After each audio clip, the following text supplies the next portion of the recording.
Honorable Vietnam Ambassador to Sri Lanka, එවැගේම ජනතාවිත ප්‍රමුඛ නායක සමාල් සාවසින සහෝදරයාගේ සහ වියට්නාම් මිත්‍රත්ව පදනමේ සභාපති විමල් රත්නායක සහෝදරයාගෙන් සහ හේලේකම් වෛද්‍යාචාර්යතුමාගෙන් සහ the various officials from the ambassador and also the other invited guests from Vietnam සහ මාව මේ කාර්යයට සම්බන්ධීකරණය කර නලින්ද සහෝදරයා ඇතුළු සියලුම සහෝදර ජනතාවගෙන් අවසරයි. මම දේශනයට ආරාධනා කරද්දී අතරම වියට්නාමය ගැන යම් කිසි හැදෑරීමක් කරලා තිබුණා මාගේ අධ්‍යයන කටයුත්තකදී මා ජපානයේ ජීවත් වෙන අතර මට හිටියා වියට්නාම් මිත්‍රයෙක් ඔහු මගේ කාමරේ හිටියේ. ඔහුත් එක්ක මා වියට්නාමය ගැන ගොඩාක් කතා කරලා තිබුණා. ඒ නිසා I was in Japan when I doing my PhD. There was one of my friend from Vietnam. We did the PhD program together, sir. So I have learned about Vietnam, many economics points from him. But I have never been to Vietnam. But I was really great fond of the Vietnam economy and the strategies that they have used. You have used, sir. The mama other අපි ඔයගොල්ලෝ මේ කතා කරන ආර්ථිකය ඇවිල්ලා ලෝකේ 35 වෙනි ආර්ථිකය. ලෝකේ 35 වෙනි බලවත් ආර්ථිකය. The 35th biggest economy that we are going to talk about today. Vietnam economy. එනිසා අපි කතා කරන්නේ සමානාර්ථිකයක් ගැන නෙමෙයි. හැබැයි 1945 කාලවකවානුවේ සහ 1948 ශ්‍රී ලංකාව නිදහස් ලබා ගද්දී එතන ඉඳලා මේ ආර්ථික දෙක ගමන් කරපු ආකාරය ගැන පුංචි සසඳීමක් මට ලැබිලාද මේ පුංචි කාලය තුල කරන්න මම කැමතියි. මම කැමතියි වියට්නාමෙන් මොනවාද අපිට ඉගෙන ගත්ත හැක්කේ කියලා ඔයාලත් එක්ක පොඩි සංවාදයක දෙන්න. Yes, sir. I would like to discuss with my audience the lessons that we could learn from the Vietnam economy. Because when 1945, I starting the, reading about Vietnam. And 1948, Sri Lanka got the independence. Since then, if I compare these two countries, the economy, the way that these two countries behaved, we could learn many lessons. 1948 අපි නිදහස ලබා ගද්දී අපි ආසියාවේ ආර්ථික වශයෙන් මා කතා කළොත් බයනතුරු මට කිව්ව හැකි අපි ආසියාවේ ධනවත් ආර්ථිකයකට හිමිකම් කියපු රටක්.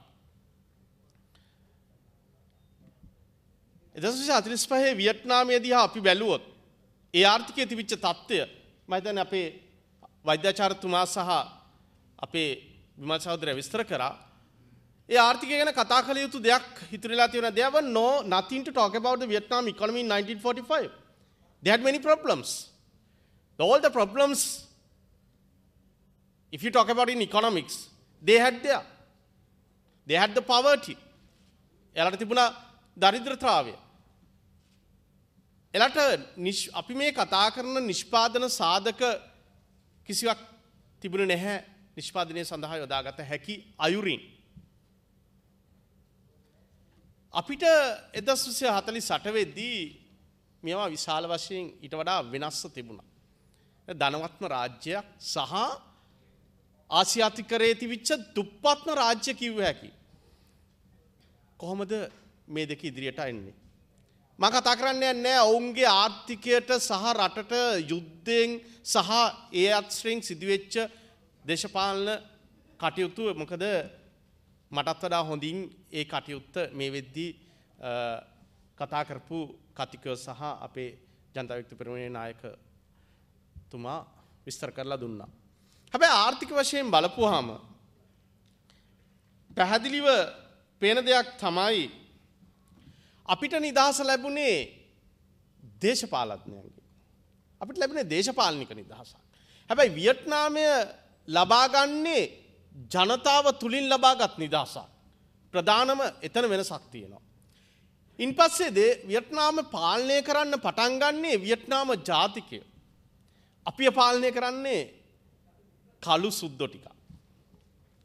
අපිව පාලනය කරන්නේ කළු සුද්දෝ ටිකක්. මම හිතන්නේ අදටත් කළු සුද්දෝ ටිකක් විදේශීය චින්තනයෙන් තමයි අපිව පාලනය කරන්නේ. හැබැයි වියට්නාමය දේශීය චින්තනයකින් පාලනය කරන්න ගන්නවා. වියට්නාමේ නිෂ්පාදන සාධක ඔවුන් යොදා ගන්නවා ආර්ථිකයට හරි ලස්සනට. ඔවුන් යොදා ගන්නවා. මුලින්ම වියට්නාමයේ කරන දේශපාලනික විප්ලවයෙන් පස්සේ ඔවුන් කරන පළමුවෙනිම දේ තමයි වියට්නාමේ ජනතාව දැනුවත් කරනවා. ඔවුන් සෑම තැනම පාසල් යනවා. මම මාගේ මිත්‍රයාගෙන් ඉගෙනගත් පරිදි මගේ අතීත මිත්‍රයාගෙන් ඔවුන් ඉගෙන ගන්න පුළුවන් සෑම තැනක්ම use කරනවා. You have used each and every space where we could use for education. අධ්‍යාපනයට තමයි මුල් තැන දෙන්නේ. මා අධ්‍යාපනයට බරින්දා මේ ප්‍රකාශ වැඩිපුර කියවනවත් දන්නේ මාතින්. නමුත් අපි දන්නවා අධ්‍යාපනය කියන්නේ ආයෝජනයක්. ඒ ආයෝජනයට තමයි වියට්නාමය මුල් තැන දෙන්නේ. සෑම තැනකටම යොදා ගන්නවා. බින්දුවේ තිබිච්ච සාක්ෂරතාවය වසර කීපයකින් ඔවුන් ගේනවා 95% දක්වා. ඒ අධ්‍යාපනයත් එක්ක ඔවුන් අර සමාජවාදී ආර්ථිකය තුල සමහර වෙලාවට දකිනවා අපි ඒ මොඩල්ස් රටවල් තුල ක්‍රියාත්මක කරද්දී යම් යම් පසුගෑමීම් බැවුම් ඇති වෙනවා. ඒ නිසා ඔවුන් කල්පනා කරනවා ඔවුන්ට කිසිදු සම්පතක් එවෙදි නැහැ නිෂ්පාදනය සඳහා කොහොමද මේ නිෂ්පාදන සාධක වර්ධනය කරගන්නේ කියලා. එතෙන්දී ඔවුන් කරන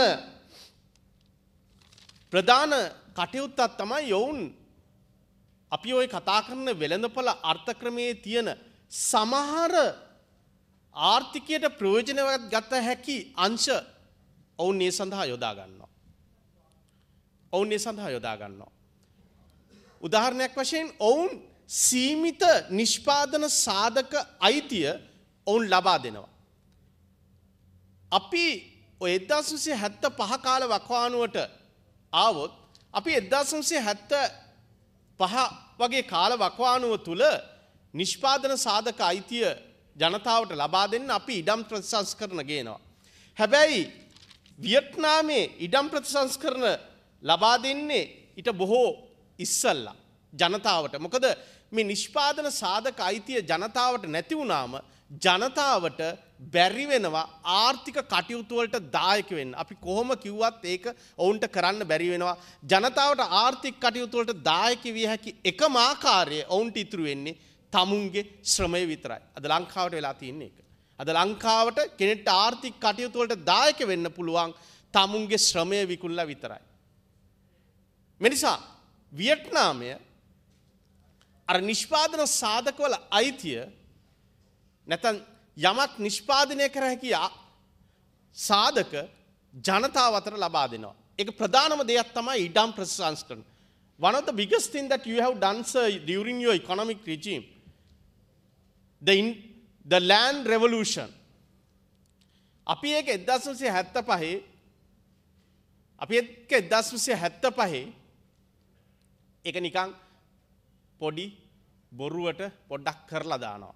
ඒක සැබෑ නිෂ්පාදන සාධක නැත්නම් ජනතාවට නිෂ්පාදනය කරන්න හැකි ආකාරයෙන් ඒ දේ සිදු කරන්නේ නැහැ.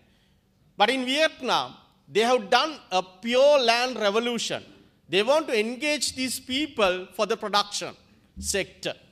ඒගොල්ලෝ දෙනවා. ඒ වගේම ජනතාවට දෙනවා කුඩා කර්මාන්ත ඇති කම්පැනිය විශාලයි අයිතිකාරත්වය සීමා සහිතයි. ටික දෙනෙක්ට තමයි මේ කම්පැනි අයිති. කුඩා කර්මාන්ත විශාල ප්‍රමාණයක් විශාල පිරිසකට අයිති වෙනවා. ඒතර අර නිෂ්පාදන සාධකවල ප්‍රතිලාභය රටේ විශාල ප්‍රමාණයකට ගලා යනවා. In Vietnam, because they started many small and medium scale industries. So most of the people got the benefit from the economic activities. Unfortunately, in Sri Lanka, it is in the other side of the coin. We have started many big companies, but the ownership of the companies are very small group of people. We couldn't get the benefit. The entire economic people couldn't get the benefit. නිසා අපි විශාල කර්මාන්තශාලා කෙරෙහි අවධානය යොමු කරද්දී වියට්නාමයේ පුංචි කර්මාන්තශාලා රාශියක් කෙරෙහි අවධානය යොමු කරනවා විශ්වාසය තියෙනවා. ඔවුන්ගේ යුද ශිල්ප ක්‍රමය වුණත් මං හිතන්නේ ඒකයි. They didn't believe in a huge army even during the war regime. They believe in small groups. If I am wrong, please correct me, sir. So they have used the same strategy for the economic war as well. ආර්ථිකයේ සඳහා town යොදාගන්නේ අන්න ඒ සාධකයමයි. එනිසා ඔවුන්ට පුළුවන් වෙනවා මේ කර්මාන්තශාලා දියුණු කරමින ගමම්ම විශාල පිරිසකගේ මුහුණ තුළට සංවර්ධනය ගමන් කරන්න. අද අපේ රටේ තියෙනවා විශාල වරායවල්, විශාල අධිවේගී මාර්ග ජනතාවත් එක්ක බද්ධ වෙලා නැහැ. හැබැයි වියට්නාමයේ ඇතිවෙච්ච මේ පුංචි මල් පොකුරු වගේ සමාගම් සමාවෙන්න මේ පුංචි පුද්ගලික අයිතිය විහිදිච්ච කර්මාන්ත ශාලාවල ප්‍රගතිය මුළු වියට්නාමයේ පුරාම පැතිර යනවා. ඒක තමයි මම හිතන්නේ මම විශ්වාස කරන පරිදි වියට්නාමයේ ශීඝ්‍ර දියුණුවට පදනම වැටෙන. ඒකම වුන් අර කරපු අධ්‍යාපන ආයෝජනය. මේ දෙක තුලින් වියට්නාමයට පුළුවන් වෙනවා ශීඝ්‍ර ආර්ථික වර්ධනයක් කරා ඉතා වේගයෙන් සහ ශනිකයෙන් යන්න සතුරු බලවේග මොනතරම් හිසෝසවා තිබුණා. So there is another point. Vietnam still is a centrally controlled economy. Vietnam ආර්ථිකය කියන්නේ මධ්‍යගත සැලසුම්කරණය කරන ආර්ථිකයක්. හැබැයි අපි නිතරම ජනමාධ්‍ය වලින් අර ඔවුන්ගේ සතුරු බලවේග දක්වන්නේ වියට්නාමයේ ධනවාදය කරා ඇදිලා යනවා කියලා. හැබැයි ඔබ නිවැරදිව වියට්නාමයේ කියවුවොත්, නිවැරදිව තේරුම් ගත්තොත් ඔවුන් අර වෙළඳපොළ අර්ථක්‍රමයේ සමහර ධනාත්මක දේවල් සමාජවාදයේ උලුප්පා ගන්න ඔවුන් භාවිතා කරනවා. ඒක කරන්නේ මධ්‍යගත සැලසුම්කරණය තුලමයි. ඔවුන්ගේ කර්මාන්ත අපි අර විශාල කර්මාන්ත වලට ආරාධනා කරනවා. අපිත් මේ සමාජවාදී ලේබල් එකේ නමේ තිබුණට අපි අර කර්මාන්තශාලා වලට ආරාධනා කරලා ඔවුන්ට රිසිසේ අපේ ආර්ථිකය තුල හැසිරෙන්න අපි ඉඩ හසර දීලා තියෙනවා. ඒක මේ මෑත ඉතිහාසෙත් අපිට ඔප්පු වුණා. අවශ්‍ය වෙලා මොනවා හරි අන්තිම මොහොතේ තමයි අපි ඔවුන් කෙරෙහි අවධානය යොමු කරන්නේ. හැබැයි ඔවුන් අර සුළු පරිමාණ කර්මාන්ත වුණත් ඔවුන් ප්‍රධාන වශයෙන් කාරණා තුනක් රජයේ මේ කර්මාන්ත කෙරෙහි අවධානය යොමු කරනවා. රජය අවධානය යොමු කරනවා මේවා නියාමනය කරන්න. The centrally government monitored this small industry. They make policies on this small industry and they working as a bargaining consultant.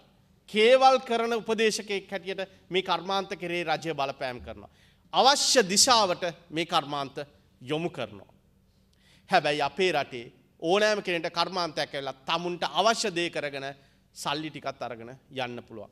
අපේ රටේ රජයේ කර්මාන්ත දිහා බලන්නේ බදු ගත හැකි දෙයක් හැටියට විතරයි අවාසනාවකට.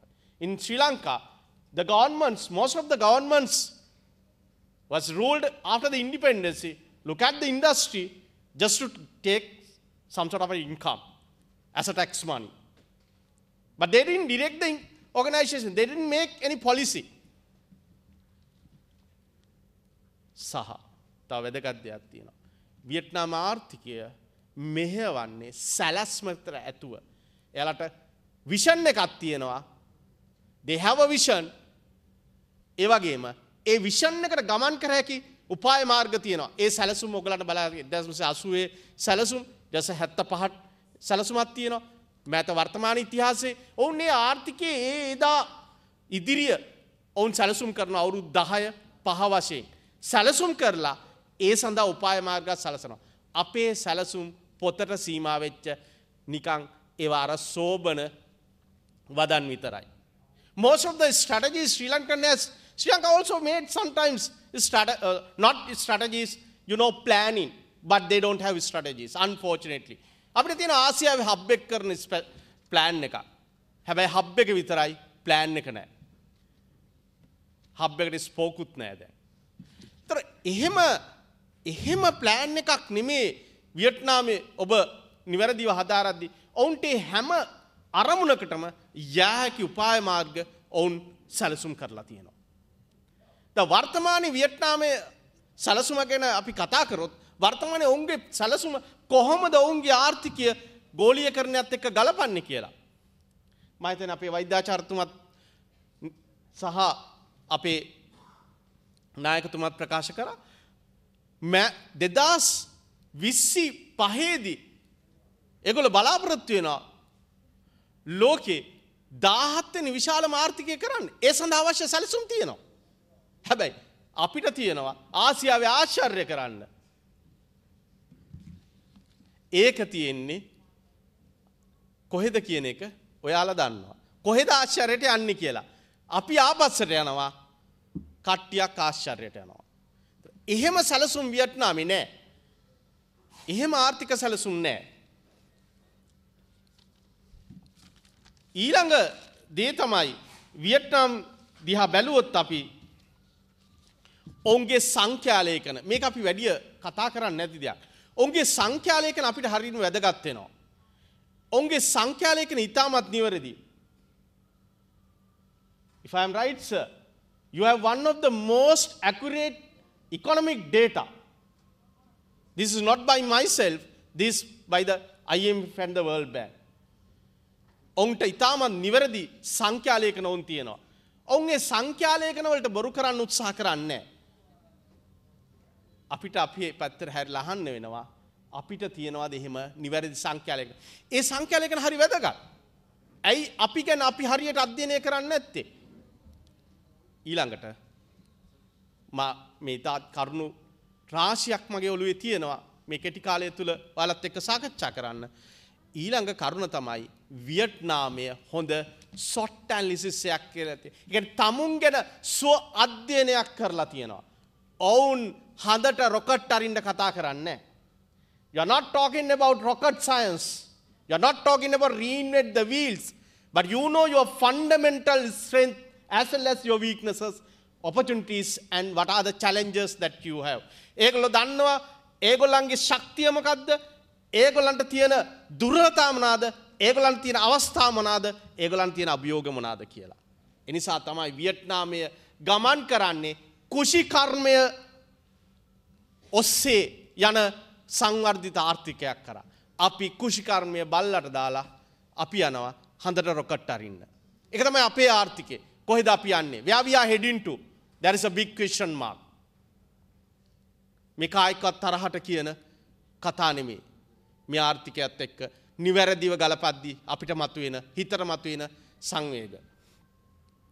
වියට්නාමය අර අච්චර දරිද්‍රතාවයෙන් හිටු වියට්නාමය අද ලෝකේ ප්‍රධාන සහල් අපනයන කර. You are the first rice exporter to the world now. අන්න ඒගොල්ලෝ ආර්ථිකයට තමුන්ගේ රට තමුන්ගේ දක්ෂතානුව මෙහෙම පිටි කුෂිකර්ම tropical country we have so many similarities if we compared with Sri Lanka and Vietnam, sir. I think the person who has been Vietnam, doctor, and also my friend Bimal might agree with me. ඒගොල්ලෝ ගිහින් තියෙනවා. So I also have a dream to be there one day, definitely to study this economy more. Definitely I will go there. එනිසා මම තාසයි මේ ගිහිල්ලා තවත් ඉගෙන ගන්න මම යනවා. මොකද ඒකින් ඒක අපිට හරි වැදගත් ඒ ආර්ථිකය ගැන ඉගෙන ගන්න එක තමුන්ගේ ශක්තිය කොහොමද වඩාත් හොඳින් ප්‍රයෝජනෙට ගන්න කියන එක. ඉගෙන ගන්න. අපි කුෂිකර්මයේ පැත්තකට දාලා අපි වෙනත් මොකද්දෝ මනෝ විකාරයකට යන්න ආර්ථිකයේ මෙහෙවනවා. ඒක හොඳම උදාහරණය තමයි අද අපි වී වැව්වත් වී වවන්න අපි යන්නේ අගාධයකට. එක උදාහරණයක් කියන්න. අපි වී වවද්දි හයිබ්‍රිඩ් සීඩ්ස් ටික පිටරටින් ගෙන්නන්න ඕනේ. කෘමිනාශක ටික පිටරටින් ගෙන්නන්න ඕනේ. උදැල්ල එංගලන්තෙන් ගෙන්නන්න ඕනේ. ට්‍රැක්ටර් අනිත් සියලු උපකරණ පිටරටින් ගෙන්නන්න ඕනේ. ගොවියාගේ අමුඩේ ඉඳලා පිටරටින් ගෙන්නන්න ඕන. ඒ නිසා වී වවන්න අපි අගාධයට යන තත්ත්වයට අපිව පත් කරලා ඉවරයි. That's not anyone's fault. That's our own fault. කාගේවත් දුර්වලතාවයක් නෙමෙයි. ඒ අපි ආර්ථිකය අපේ හැඩි ගස්සක හැටි. අපි අපේ ආර්ථිකය ගමන් කරවන්න තිබුණේ ඒ ඔස්සේ. So we also should, take our economy based on our strength. If we would like to learn the lessons from the Vietnam, the courageous that they have shown, we would like to learn. අපි කැමති නම් වියට්නාමෙන් ඉගෙන ගන්න. අපි ඉගෙන ගත යුත්තේ ඒවා. ආර්ථිකය මෙහෙවන හැටි ගැන කතා කළොත්. ඒ නිසා අපි අද ආර්ථික ගැන ඉගෙන ගන්න අපි යන්නේ යුරෝපයට. යුරෝපයේ මොඩල් ගෙනල්ලා මෙහෙ දාන්න බෑ. හැබැයි අපිට පුළුවන් වියට්නාමෙන් ඊට වඩා දේවල් ඉගෙන ගන්න. But I say to my people, my policy makers, go to Vietnam just to learn about the economic strategies, not to the European or the other side of the other part of the world. එනිසා අපිට තියෙන අපේ ආසන්නේ ඊට වඩා ඉගෙන ගන්න පුළුවන් දේවල් මේ ඉකොනොමි එක ගැන හැදෑරුව. එනිසා මට ලැබිලා තියෙන කාලේ ඊට වඩා කතා කරන්න අපිට ඉදිරියේදී කාලය ලැබුණොත් අපි කතා කරමු. එනිසා මම ඊටමත් සන්තෝෂ වෙනවා සහ මම ඊටමත් ගරු කරනවා මට මේ ලබා දීපු මේ කාලය පිළිබඳව. මා හිතනවා මා යමක් ඉතුරු කරා ඔබතුමන්ලට තවත් කියවන්න මේ ආර්ථිකය ගැන. මොකද අපිට එකෙන් ගොඩාක් ඉගෙන ගන්න පුළුවන්. So sir, what I say, there are so many lessons that we could learn from Vietnam, especially from the economic activities, the way that you have maintained your economy, and also how you could attain a sustainable economic development. තවත් එකක් ඒගොල්ලෝ හැමතිස්සම කතා කරන්නේ තිරසාර සංවර්ධනයක් ගැන. A sustainable economic development. අපි කතා කරන්නේ අද දාන පැලස්තරය ගැන. එනිසා අපිට තියෙන විශාල දේවල් ප්‍රමාණයක් මේ වගේ විනාඩි 20කින් 15කින් කතා කරලා ඉවර කරන්න පුළුවන් ආර්ථිකයක් නෙමේ වියට්නාම් ආර්ථිකය. We cannot finish talking about the economic strategies that you have used during this time within this 20 minutes. So